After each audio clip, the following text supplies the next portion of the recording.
The hum of the airplane cabin was broken by a soft gasp. Passengers turned their heads as a woman walked slowly down the aisle, her face and hands marked by scars from burns. She clutched her boarding pass nervously, searching for her seat in economy. Sitting in first class, James Carter, a single dad and retired Marine, watched quietly. Life hadn't been easy since leaving the service, raising his little daughter alone in a small cabin in the woods, working long hours to make ends meet. But his military years had taught him one thing: true strength meant putting others before yourself. When he saw the woman hesitate, shifting uncomfortably under the stairs, James stood. Without a word, he approached her, smiled warmly, and handed her his first-class ticket. "Ma'am," he said softly, "this seat's yours now. Please, enjoy it." At first, she refused, embarrassed. But James insisted, walking her to the plush seat he had just given up. By the time he returned to economy, people were whispering, some with tears in their eyes. His small act of kindness had changed the atmosphere of the entire plane. The next morning, James was back at his cabin, sipping coffee while his daughter played with their old golden retriever. Life went on, simple and quiet. Then came the sound, an unmistakable roar overhead. The trees swayed as a massive helicopter descended onto the clearing near his cabin.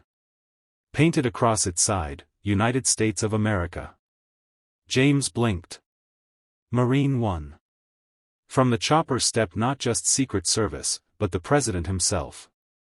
James froze as his daughter clutched his hand. The president approached, smiling. "Mr. Carter, yesterday on Flight 227, you gave up your seat to a wounded veteran. That woman is a decorated Army nurse who saved dozens of soldiers in Afghanistan. She's also a close friend of mine." James's eyes widened. He hadn't known. To him, she was simply a woman who deserved dignity. The president continued, his voice steady but emotional. "This country needs more men like you, fathers who teach kindness by example. I came here today to thank you personally." With cameras rolling from a distance, James shook the president's hand, humbled. His daughter looked up at him, eyes shining, as if finally seeing her dad the way the world now did. That evening, as the helicopter lifted away, James whispered to his daughter, "Sweetheart, you don't need medals or money to be important. All you need is a good heart." And for the first time in years, James felt the weight of his struggles lift, not because he had been recognized by the highest office in the land, but because his small act of kindness had rippled farther than he could ever imagine. The sound of Marine One faded into the distance, leaving the clearing still and quiet again. James stood with his daughter, Emily, her small hand still tucked into his. She looked up at him with wide eyes, her voice barely a whisper. "Daddy, the president came to our house?"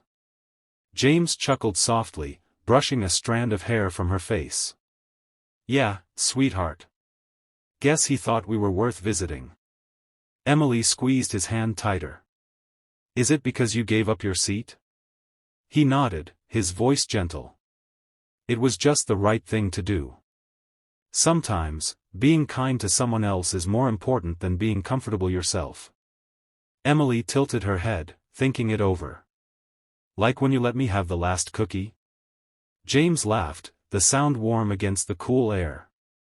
"Exactly like that." They walked back into their cabin, the old wooden floor creaking beneath their feet. On the table, a small envelope lay waiting, left by one of the Secret Service agents. James opened it carefully. Inside was a simple note, handwritten. To Mr. James Carter. "Your quiet sacrifice reminded us all what honor looks like. Thank you. A grateful nation." For a moment, James just stared at the words. He thought of his late wife, how she used to say he was too humble for his own good. He thought of the battles he had fought overseas, the brothers and sisters he had lost.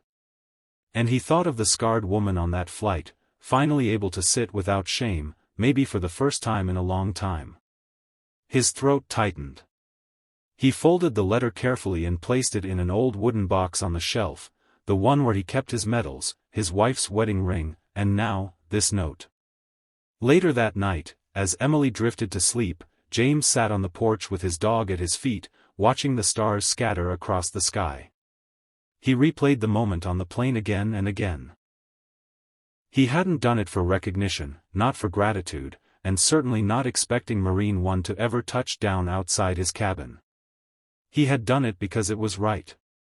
And that was the lesson he hoped his daughter would carry, that kindness has a power far greater than any rank, paycheck, or spotlight. Somewhere out there, that army nurse was healing too, not just from her burns, but from being reminded that the world could still be gentle. James leaned back in his chair, closed his eyes, and let the night breeze wash over him. For the first time in a long while, he felt at peace. Because sometimes, the smallest act, a simple seat on a plane, could move mountains.